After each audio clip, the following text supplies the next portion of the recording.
Muito bem, de volta com Bastidores do Poder e as principais notícias do dia. A gente já apresentou o nosso entrevistado no bloco anterior, é o Marco Vitali. Ele é autor do livro Sócio do Filho, que traz detalhes sobre negócios de Fábio Luiz, filho mais velho do ex-presidente Lula. Vamos dar uma olhadinha no resumo aqui para a gente apresentar um pouco do que se trata. Daqui a pouquinho a gente conversa com ele. Em mais de 200 páginas, Marco Vitali denuncia sociedades e os negócios supostamente forjados por Fábio Luiz, o Lulinha, filho mais velho do ex-presidente Luiz Inácio Lula da Silva, e seus sócios, Jonas Suassuna, e os filhos do ex-prefeito de Campinas, Jacob Bittar, Fernando Bittar e Calil Bittar. O autor foi executivo na empresa de Jonas Suassuna, que foi sócio de Lulinha na Play TV e dono de metade do sítio de Atibaia. Vitali fala no livro sobre as relações do Grupo Gol, que não tem relação com a companhia aérea, com a empresa de telefonia Oi. Em um dos trechos, Vitali aborda um contrato que seria inflado entre as empresas. O acordo estava feito. A Oi pagaria ao Grupo Gol 52,4 milhões durante 4 anos, 2009 e 2013, com valores mensais em contratos de 1,2 milhão e um adiantamento de R$800 mil. Se fosse um negócio lícito, estabeleciam-se suas bases, seu objeto, quem faria o quê e assinava-se o contrato. Mas quando se trata de uma negociata, a lógica é outra. Tal montante mensal tinha que ser justificado por contratos de fachada para lhe conferir um caráter de legalidade e não chamar atenção. Daí nasceram os projetos Mais Bela e o Mais Leve. O Mais Bela e o Mais Leve deixaram nos bolsos dos afortunados sócios R$ 25.213.405,69, valores líquidos confirmados em relatório da Polícia Federal, Força Tarefa da Lava Jato, de setembro de 2016. O autor também fala sobre os negócios fraudados entre o Grupo Gol e o governo do estado do Rio de Janeiro, na gestão de Sérgio Cabral, e a Prefeitura do Rio de Janeiro, na gestão de Eduardo Paes, também intermediados pela operadora Oi e que trouxeram prejuízos de milhões de reais aos cofres públicos. Um projeto que começou bem e acabou mal. Das 1.591 escolas estaduais, apenas 38 viram o Conexão Educação. Custou 93,7 milhões de reais ao governo do estado do Rio de Janeiro, pagos a Oi. Mais de 10 milhões foram para Lulinha e os sócios. Bom, o livro está na segunda edição já, Marco? Ele já está na terceira edição. Na terceira edição. Terceira edição. Eu queria te perguntar, a primeira coisa, com essas explicações todas e com essas revelações que o livro traz, para fazer um paralelo com isso que está acontecendo agora também, desse, vamos dizer assim, um contra-ataque contra a Força-Tarefa da Lava Jato, gostaria de fazer algum comentário? Senna, é até interessante que eu recebi esse convite, obviamente, antes dessa bomba estourar, de todos esses acontecimentos, né? Então, a minha presença aqui, ela está completamente dissociada, a princípio, dessas informações e, assim, em relação ao vazamento desses diálogos, na verdade, eu nem tenho uma opinião formada ainda, acho que é muito prematuro e eu deixo para os profissionais, realmente, da informação, que são vocês, explorarem, investigarem e realmente passarem isso para nós. O que eu tenho aqui, na verdade, é um trabalho de 1 ano e meio, né? Com comprovações, com provas, com depoimentos, que eu vou ter oportunidade de contar um pouquinho para vocês aí em relação à quadrilha que se estabeleceu entre o filho do ex-presidente Lula, né? O Fábio Luiz, o Lulinha, e duas outras pessoas aqui da região, né? Como foi dito na reportagem inicial, Calil Bittar e Fernando Bittar, além de um outro laranja que se chama Jonas Suassuna. E toda essa quadrilha orquestrada através da influência política do ex-presidente Lula, né? Eu escuto falar muito sobre sítios, sobre triplex e, na verdade, eu tenho independência política e esse trabalho ele vem da apuração de fatos, todos comprovados e todos já entregues à Força-Tarefa da Lava Jato. E por que esse livro? Como que surgiu a ideia do livro e por que fazer um livro falando do filho do presidente? Como que surgiu esse projeto? Tá, eu conheço o Jonas Suassuna, que é um dos donos de fachada do sítio de Atibaia, desde a época que eu trabalhava em jornais. Na época eu trabalhava na Folha da Tarde, onde eu tive uma ideia, na época, de lançar a narrativa do Cid Moreira, da Bíblia, em CDs de jornais, que se tornou a maior promoção já realizada em jornais. Então eu conheço o Jonas Suassuna há mais ou menos 20 anos. E o reencontro... em 2009, quando ele já tinha se tornado sócio do filho do ex-presidente Lula, do Lulinha, né, chamado por Lulinha, o Fábio Luiz. E eu procuro porque eu tinha tido uma ideia para ser lançada no mercado de jornais que acabou não vingando, e eu sou convidado para trabalhar no Grupo Gol. E sou convidado porque eu já tinha uma experiência, eu fui diretor de 7 jornais, fui diretor da Folha de São Paulo, de jornais aqui de São Paulo, também do Rio de Janeiro, e eu sou convidado para trabalhar no Grupo Gol. E importante falar que não tem ligação com a empresa de telefonia, a empresa aérea, né? Lógico. E até queria aproveitar que eu também não tenho nada a ver com essa OS Vitalia aí, fiquei surpreendido. Não conheço nem o Vitalia aqui na região e nem sabia que existia uma OS homônima a meu sobrenome. E ele acaba me convidando para trabalhar, justamente por causa da minha experiência em jornais, buscando o quê? Venda de aplicativos, operações de SMS, que era o lado lícito da empresa, né, do Grupo Gol. Enquanto, um ano antes da minha chegada, em 2008, já tinham sido feitos vários contratos, várias negociatas, que tem como base uma lei, uma medida provisória do ex-presidente Lula, que essa foi comprada e depois eles receberam os dividendos dessa mudança, que é a lei das telecomunicações, as leis da outorgas, né?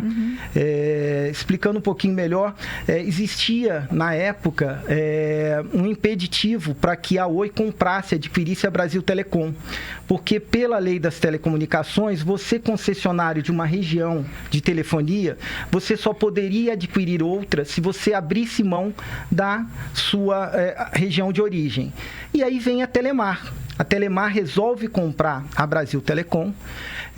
Para isso, o próprio Fábio Luiz, junto com Calil Bittar e Fernando Bittar, começam a fazer um trabalho, um lobby em relação a isso.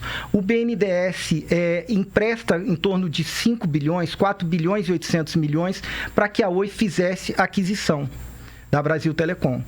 E a partir daí são assinados contratos de fachada, que eu vou ter oportunidade de falar para vocês, sem nenhuma lógica comercial, apenas para engordar o bolso dessa quadrilha, como contrapartida dessa mudança da lei das teles. E aí você fez o livro com o Suassuna, então? Ele que pediu depois para você? Ou você decidiu investigar por conta própria e contar essa história? Eu trabalhei dentro da Gol no período de 2009 a 2016, um pouco depois da Operação Aletheia. E como eu falei, o trabalho que eu fazia, assim como outras pessoas, ele era lícito e não existia um discurso de negociatas. Quando eu saio da empresa e justamente todos os executivos começam a ser chamados pela Força Tarefa, eu começo uma investigação. Eu não fui, assim, inocente no sentido que eu já causava estranhamento a mim e a várias pessoas, que a empresa tinha uma estrutura de luxo que não era condizente com os negócios que ela realizava. Então, isso, obviamente, eu já tinha observado e eu começo a fazer essa investigação. E o livro, ele vem do resultado da experiência que eu tive na Receita Federal, Força Tarefa da Lava Jato, da Polícia Federal em Curitiba, onde eu já estive 2 vezes, e também do Ministério Público do Rio de Janeiro. Importante dizer, eu não tenho delação premiada, eu não tive envolvimento nos ilícitos que eu conto aqui, porém, pelo lado jornalístico, eu decidi efetivamente fazer a apuração. E o livro é porque, assim, a mídia hoje, ela está tão sobrecarregada de escândalos que chega um momento que eu queria preservar um espaço e deixar registrado para a história mesmo. E por isso eu fiz o livro. Depois que eu saí do Grupo Gol, fiquei 1 ano e meio fechado fazendo a investigação e fiz 1000 exemplares que na época eu até dizia, olha, eu vou ter 1000 exemplares, vendi meu carro, para fazer a impressão do livro, e falei, eu vou ter 1000 livros aqui dentro de casa. Quem vier vai ganhar um livro. E aí acontece, no Rio de Janeiro, tem uma livraria chamada Livraria da Travessa, que eu fui lá, por acaso, ofereci o livro e começa a vender muito. E aí foi para a 3ª edição com 5.000 exemplares. E você teve dificuldade para editar o livro, né? Pelo menos foi o que eu li, no sentido de que nenhuma publicadora teria uma editora, porque teria sofrido pressão para que essa história não fosse publicada. É isso mesmo, não? Assim, tiveram editoras que se interessaram, eu cheguei a assinar pré-contratos, termo de confidencialidade com elas, só que o que acontece? O Lulinha, junto com os irmãos Bittar e com o Jonas Suassuna, tinha uma biblioteca digital chamada Nuvem de Livros, que inclusive foi obtido um contrato com a Vivo através de uma visita do ex-presidente Lula com o presidente da Telefônica. Inclusive tem imagens, tem registros, o próprio livro ele mostra essa agenda, onde eles faturaram 40 milhões de reais. Então, eles já tinham contato com editoras e, na época, uma dessas pessoas, um diretor que era o Roberto Baiense, ele afirmou para esses membros dessa quadrilha que o livro não seria publicado. E fizeram aí sim uma força-tarefa ligando para editoras. Então, uma das editoras foi incrível. Eu recebi um WhatsApp num sábado, 11h30 da noite, uma editora que eu já trabalhava há um mês, aqui do interior de São Paulo, dizendo, olha, infelizmente, por questões jurídicas, nós não vamos poder lançar seu livro. Então, efetivamente, foi feito esse esforço e por isso que eu ganhei força em relação a vou fazer de forma independente. Teve algum dado do seu livro que depois precisou de correção, que foi contestado ou não?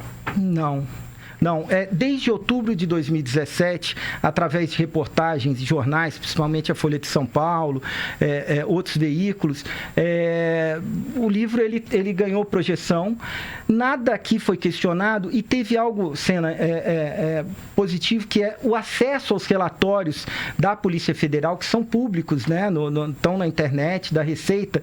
Eu pude também analisar a movimentação de valores. Então, por exemplo, a Oi, em contrapartida a essa mudança da lei das telecomunicações, ela movimentou 66 milhões de reais para o Grupo Gol. Isso através de 2 contratos, e já entrando especificamente, por exemplo, um contrato que era a Bíblia, mensagens da Bíblia, do Cid Moreira, através do telefone. Para ter uma ideia, a Oi pagou em torno de 28 milhões de reais por 4 anos desse projeto, 28 milhões. Ela tinha um faturamento médio de R$ 704. Então, ela pagava todo mês, durante 4 anos, R$ 600 mil, sendo que alguns meses ela faturou R$ 150. Não tem sentido, né? E me surpreende que aí, como diretor comercial, eu recebo a incumbência de perguntar para a Oi qual tinha sido o resultado desse contrato. Quando eu ligo para o responsável da Oi, ele disse que não tem o contrato. Falei, puxa, espera aí, um contrato de 30 milhões, a Oi não tem. E a Gol também, depois de 4 anos, não se interessou em saber qual foi o resultado. E aí o diretor financeiro, que inclusive eu falo e volto a dizer o seguinte, a caixa preta das negociatas e todo desse fluxo de milhões, o diretor financeiro Alexandre Sargentelli. O Alessandro, ele me copia no e-mail e eu vejo o contrato, que como eu disse, foi assinado um ano antes da minha entrada, e esse contrato, ele é completamente ilógico. Assim como outro contrato, que eu chamo de gêmeo desse, também 600 mil por mês, e esse é incrível também, que eram mensagens por SMS que eram enviadas para assinantes das operadoras de telefonia. Observe só, a Oi pagou por 4 anos de contrato, ela pagou 26 milhões. A TIM teve o mesmo serviço durante 4 anos, pagou 20 mil reais. Nossa. A Vivo pagou menos de 50 mil reais. Então, por que uma operadora pagou 20 mil e a outra pagou 26 milhões? Então, isso era a lógica de fazer o seguinte, vamos colocar 1.200.000 para Lulinha e seus sócios. E isso foi só um capítulo aí das negociatas que foram apresentadas. Foram outras que aconteceram. E o teu livro mostra que esse dinheiro foi parar no bolso desses caras? Como que você desenvolveu isso? Ele mostra pelo seguinte, através dos relatórios da Polícia Federal e da Receita, os valores dos contratos, eles eram enviados para uma empresa do Calil Bittar, que é a PDI, para uma empresa do Fernando Bittar, né, um dos sócios de fachada do sítio também, a Cosquim, e para a G4. Então, eu vou dar um exemplo aqui. Teve um aplicativo chamado Mosqueteiro. O Grupo Gol era desenvolvedor de aplicativos, inclusive a empresa que eles tinham contrato de gaveta chamava Gol Mobile, que firmou vários contratos também com o governo, que eu vou falar aqui. Eles pagaram pelo desenvolvimento do aplicativo Mosqueteiro a G4, que não era desenvolvedora de aplicativos e era do Lulinha, junto com o Fábio e junto com o Calil, com o Fernando Bittar. Pagaram R$2.800.000. A G4 contratou uma pessoa chamada Rafael Leite por R$20.000 para desenvolver o aplicativo. Então, espera aí. Você pagou R$2.800.000 para desenvolver um aplicativo. Eles quarteirizaram, gastaram R$20.000. Um aplicativo que nunca foi lançado e nunca foi oferecido, comercializado. Ou seja, são movimentações financeiras escancaradas. Ok. Marco Vitali, infelizmente nosso tempo se esgotou. A gente quer agradecer, né, a gentileza e pelo esclarecimento prestado aqui ao público da Band, viu? Uma boa tarde. Muito obrigado, agradeço, Rose, agradeço, Sena, a oportunidade de estar aqui com vocês. Obrigado.